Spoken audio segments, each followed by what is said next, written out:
In Walmart, there's this another layer of it, is they have this business language, which is completely different.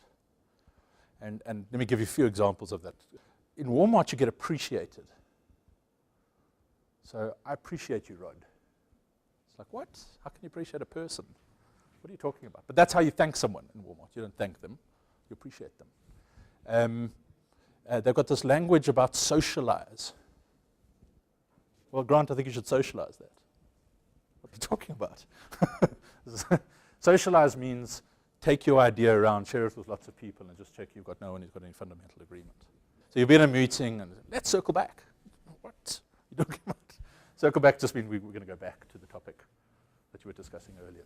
So there's lots of reaching out. I don't know if you've heard reaching out. Well, I just reached out to, go and reach out to him.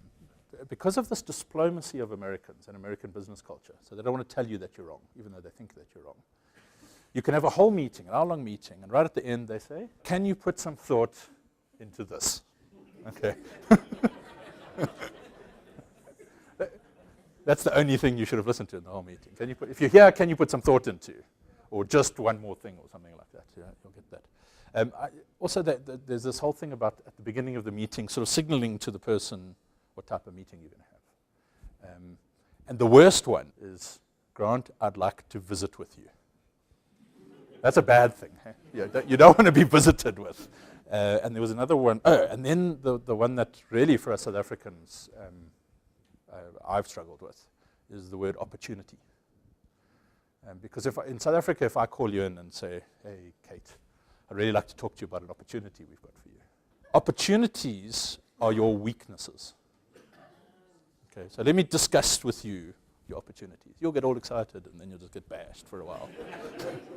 But there's really, that goes on and on and on. One of the things Doug McMillan said to me in the beginning, and I didn't understand it, he said, the thing with English and Americans and South Africans and Americans and maybe Australians and Americans is we're divided by the common language of English.